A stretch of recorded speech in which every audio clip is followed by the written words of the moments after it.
them all in one war.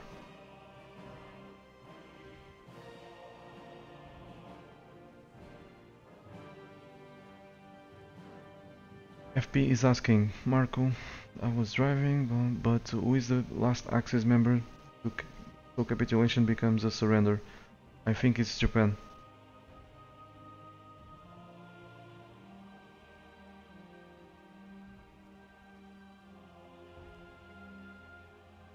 Okay, good. Let's continue.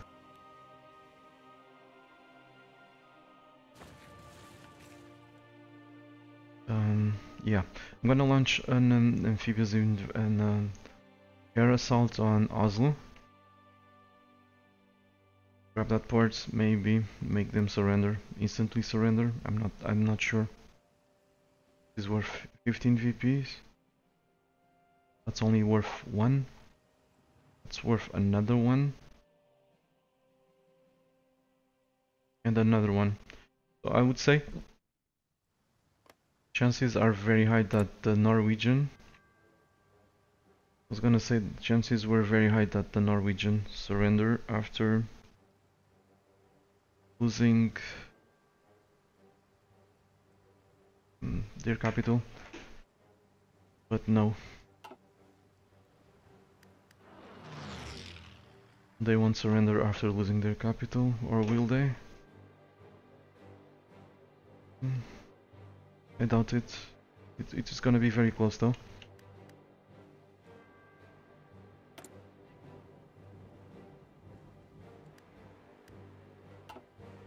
Let's bring some bombers here.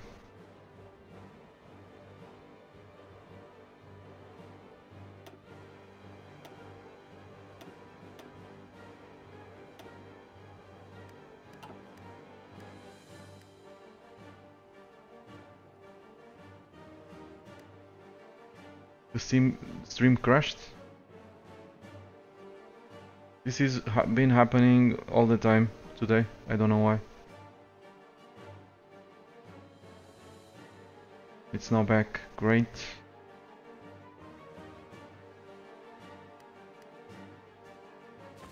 Thank you, Mikeus.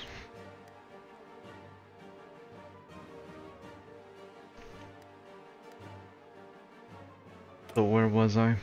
Some tactical bombers, good. That should do it. Close air support. Do we still have any any bombers left? Yep, only 10. Well, with so many factories, we have over 500 factories now. I guess we could build some bombers, don't you think? Just in case we need them.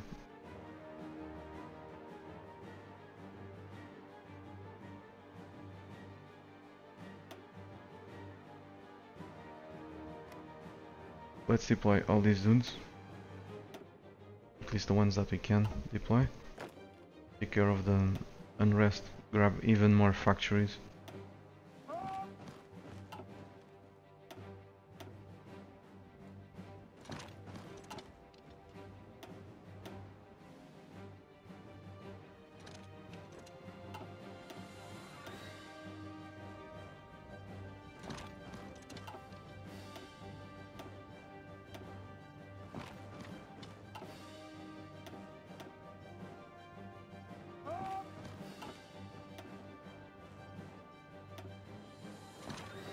Tedious manual work, but I have to do it if I wanna achieve my objectives.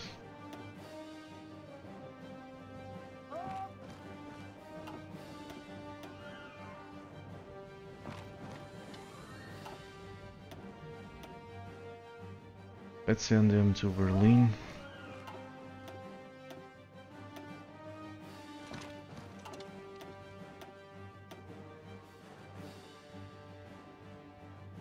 To the coast.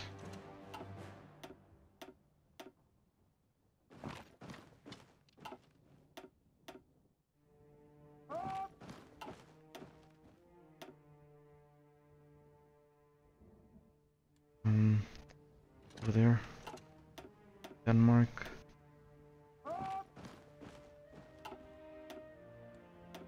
And Copenhagen. Soon we'll have more, so...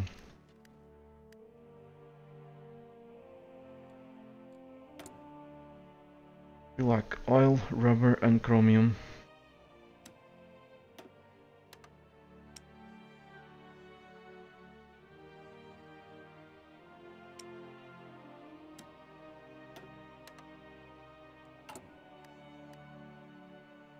We have almost 50 factories. Soon we'll have more. Where is this going?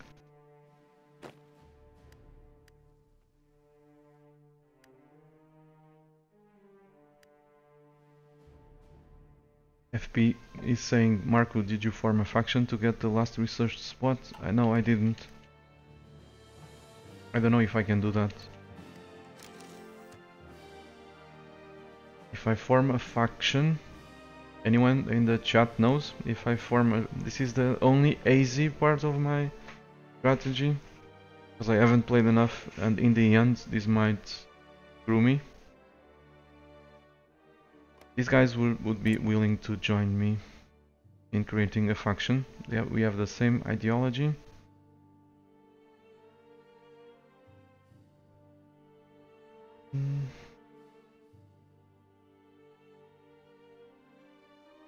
And world tension, their opinion of us. But can I kick them out of the faction later and conquer them? I don't know if I can. Or if there is any point on actually creating a faction besides grabbing that extra research slot that we don't actually need that much.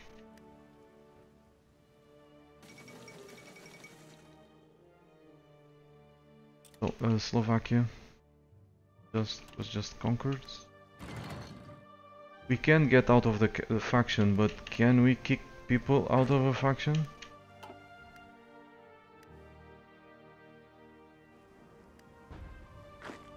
I don't know if we can. Anyway, let's justify war goals against all our neighbors.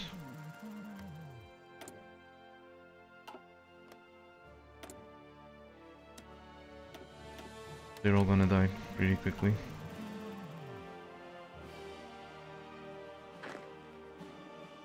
Let's turn these guys into paratroopers.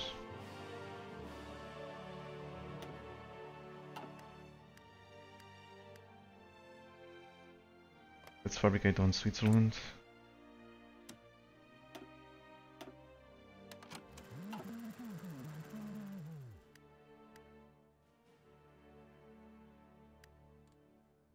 A new series of Iron Cook is saying Pizza Lord. So, how about you take that? Appreciate it.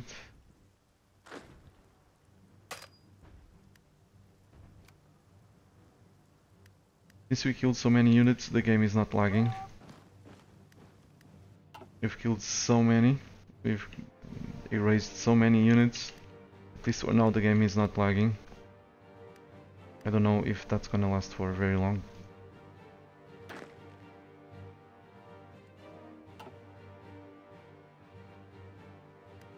Whatever game.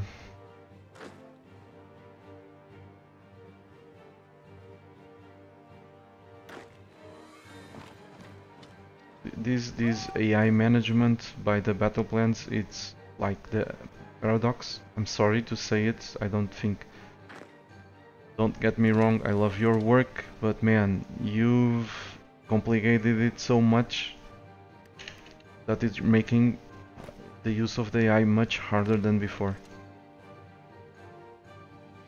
Much harder. Completely useless now.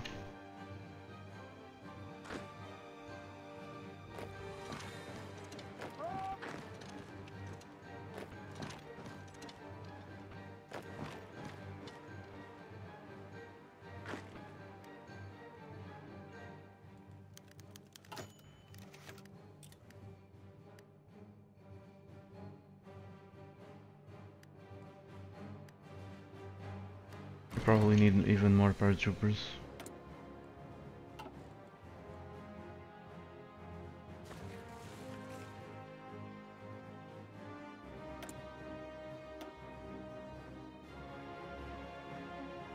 Let's bring some more fighters here. Hello DDR Jake, welcome. Looking great as expected. Any suggestions for the battle plans? Yeah, I can give you lots of suggestions. We can talk about that right now if you want it, but yeah, I have lots of them, but I don't know where to start. Maybe we can talk about that. I don't know. Think about it better. Give you a list of suggestions. But some I think are bugs. Like for example, we have a battle plan. We have a line.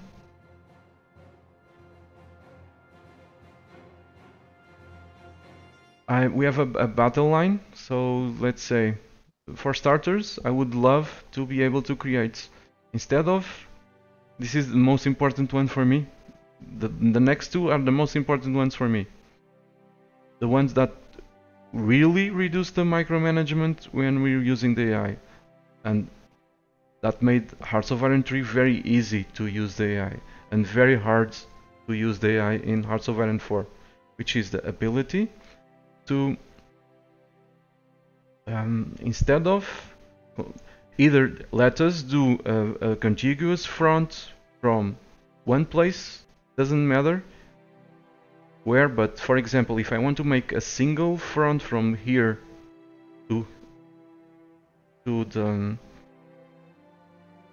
the Mediterranean Sea, let me do it. Right now I can't. Right now I cannot do it.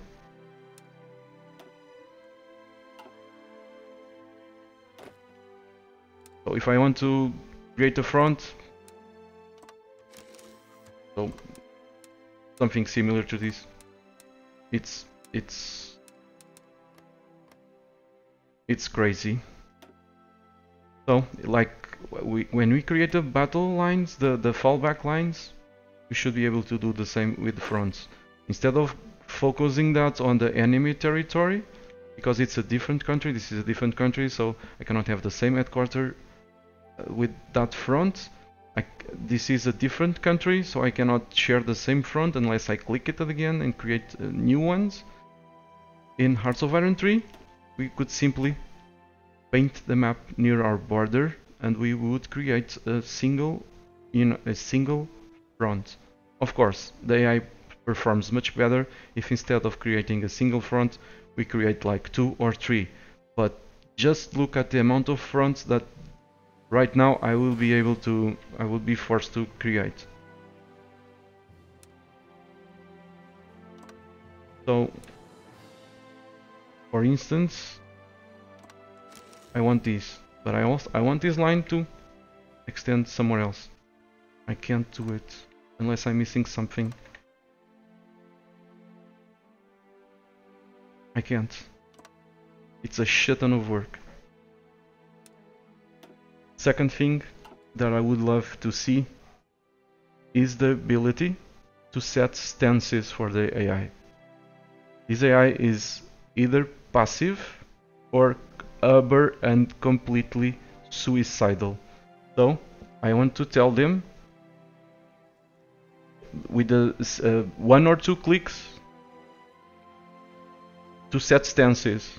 So if I have this huge line, I don't even mind to create 2 headquarters. The AI performs better, but I want to be able to tell them which stance they should adapt. Which is, okay, I expect very little opposition here. You can go into blitzing stance. You can attack across a river into a mountain if you like it. But most of the times I won't want that. I won't want that, of course. So I want to make a stance like before. Defensive, offensive, blitzing, passive, prepare. That stuff. It helps us control the AI much better. So it avoids huge frustrations. Another thing that I would love to see is there are so many problems that, but I'm gonna say that the ones that I remember.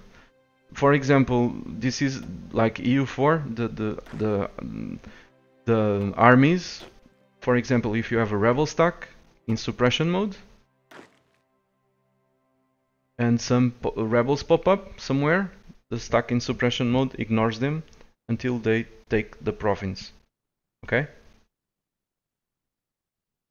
Once they take the province, the rebel in suppression goes and try to fight the rebels. That's a problem with the garrison at the moment. The AI is super passive and makes the garrison useless to me, because the AI is passive. The AI only cares with going to take the province after the province is taken, when they should go protect the ports once they're under attack. Another thing, and this is more related with the front management, is the AI inability to cancel obsolete orders. So just like the rebel stacks in U4, automated rebel stacks in U4, they wait for if the AI gave an order for the army to move, say, from here to here, it's gonna keep it until the army reaches here, even if the front is already somewhere else. This makes the AI hugely ineffective, hugely inefficient, just like in EU4. In EU4, I have a rebel. For example, in my world conquests, I had like one stack in, or several stacks in suppression mode, say one in China. So some rebels pop up in Europe. These guys are gonna go all the way to Europe to try to kill them, despite some other stack in the vicinity taking care of it, or I personally taking care of it. So the stack is gonna walk from China all the way to Europe to go after some rebels that they are long dead. So these are some things that can be done to improve these, but there's much more, and I'm gonna send you my list if you really are interested. I'll send you a list. An inability to set control groups for army management. Lots of stuff. What else? Man, this is hard to handle. This is also hard to handle. If the AI performed better, I wouldn't be as frustrated. But it's very hard to... For example, one thing that pisses me off big time, frustrates me, I don't want to be disrespectful with your work, but and Paradox work, but if I had some saying here, I kind of lost my train of thought. I would bring control groups back, but what do I wanted to say? Oh, I remember now. So I want to issue some manual orders, right? I have a stack with 155 divisions. So I click these dudes over here. Instead of showing me these divisions only, it selects the unit cards. So now I have to go through all of these, to try to find the units that I wanted to issue some manual commands. Or instead, I have to detach them, which is way faster, issue the manual commands for whatever reason, attach them back up. These are some of my okay. I'm also liking this game. I was a bit frustrated with some stuff. I still am, but I know the Paradox is gonna fix it. They've fixed most of the issues with U4, so you guys are gonna fix it. But what I'm trying to say is that some things changed in this game that I was not a big fan of, but I think you guys did a great job with many things. Like, for example, I didn't like seeing that I put, say, my entire fleet on some province and I couldn't prevent an amphibious invasion. What I'm trying to say is that I like to see the transports on the map, but they're not on the map, but at least they can be intercepted. So the game has changed, but most of the complexity is still there, which is great. So I'll send you a list, DDRJ. No worries. Within the next couple of days, I will have that list. And yeah, the production screen, like Mike is saying, lots of good stuff here. I already said it several times. But as always, as pretty much always, with regard to Paradox games, my major complaint is the AI. And yeah, it's needing some love in Hearts of Iron 4. And thank you for the compliment.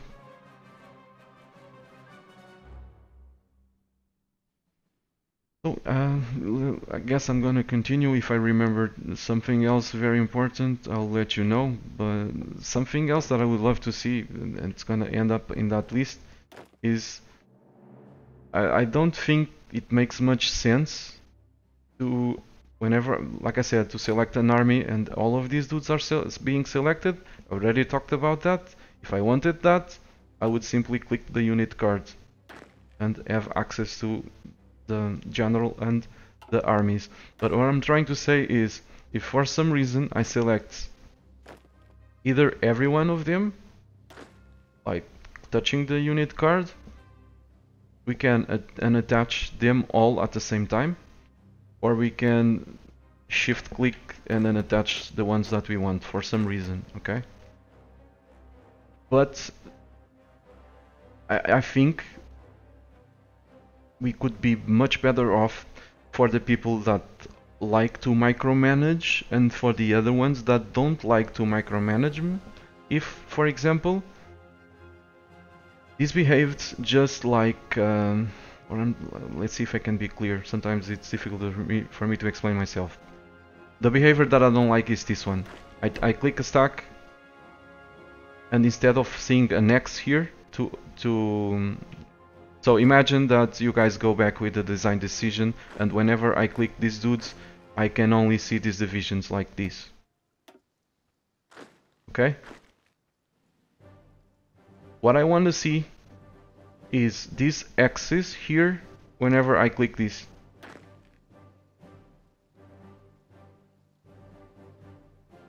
I select the entire army, or I select these guys individually. So somewhere I would like to see either whatever, you can do whatever you want. I mean, this can also be here, but please put the next door, because it's easier. If I want to issue manual commands like the ones that I'm gonna show you, for example, I want to tell, this is not the proper stack to do it. The proper stack to do it would be, say, a 10 stack. Not a proper stack, because if the stacks are smaller, we can actually issue manual commands without much trouble. So, yeah, we would, if we, but still, we can still issue manual orders without much trouble. But in a 10 stack, that's not the case. It's much harder. Requires twice the amount of clicks. But I don't have any 10 stack, so it would fix most of my frustration with this game by manual control if an X was over here too, instead of this. Either replace these and keep this one, so if you wanna say put another one here, say unassign them all or unassign selected over here, and over here put the X's, so that we can issue manual commands like this. So you guys go over there, you go over there, just like in U4.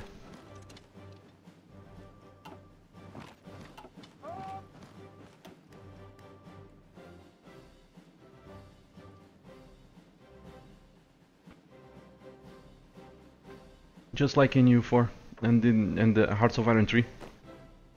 It's much easier. That's why I always find myself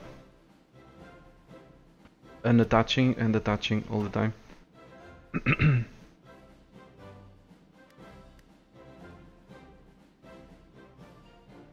control groups, like someone, I don't recall, I think it was FP said, control groups are so sorely missing. I'm sorely missing them. You don't have, I don't know. It's the first Paradox game that I played that I cannot assign control groups. And control groups was such a big part of my gameplay with Hearts of Iron, with everything, from Hearts of Iron 3 to EU4 to Stellaris, and now I cannot set control groups. So I love to set control 1 for my fleets, control 2 for my spearheads, control 3 for whatever. I cannot set it. It would be so sweet to have control groups, especially now that we don't have headquarters. So if I wanted to select the paratroopers all attached to the same army for some reason, if I wanted to do that, or if I have this front against the Soviets, of course I want to control the spearheads myself. So it's much easier to assign them control 1 or control 2, 3, 4, 5,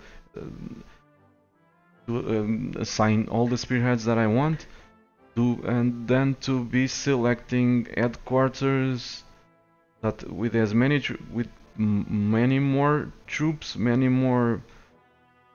I cannot see it here. Maybe you guys can put the name. So this is Army 1, Spearheads 1, whatever. Let us know the name of the army over here. That would reduce the need for control groups, but not actually remove it. I'm sure you've been asked 100 times now, but what has been your strategy for Portugal here in a nutshell? So my strategy was to mainly I micromanage everything. That was the biggest part of my strategy, but the one that enabled me to defeat Germany was exactly one of the things that I was criticizing with regard to the AI behavior. So from the beginning, I don't know, I went to the military factories as fast as I could to outproduce the Spanish, create a big army as big as I could, defeat the Spanish. After that, I took a little bit of time to prepare, to grab some paratroopers, some fighters, did a paradrop on Liverpool. Of course, I took Ireland, as Ireland was my first conquest, grabbed an airbase, used it to paradrop Liverpool, took over Great Britain. I had to fight like some 40 divisions here, give or take, at least 28 or 30 from the US. I had only like 25 paratroopers. I had to bring my entire army here to fight Great Britain, pretty much. Then the biggest strategy. Then of course, I declared war on England. Okay, I need to do a marker here. I want to disable. I want to edit this out of the YouTube campaign. I don't know. I may want it, so this works as a marker. But like I was saying, after I was done with the UK, but I failed. I failed with a part of that plan because I was too used to Hearts of Iron 3, where I could simply pull the button and declare war. I forgot to fabricate a claim on France. So this was like my backup plan, doing an invasion over a paradrop over Liverpool. The original plan was to, when Germany was about to, when Germany reached the border with Belgium and Luxembourg, I declared war on France, and I would quickly reach Paris, take all of these, but it didn't work because I'm at the exact time where I should declare war. I forgot I didn't fabricate a claim. So yeah. Then after that, I entrenched myself in these mountains. Of course, that my failure of taking over France made the Germans stronger and made Portugal weaker. So I had to rely on I had to adapt to my failure So I thought about a strategy of entrenching in this mountain.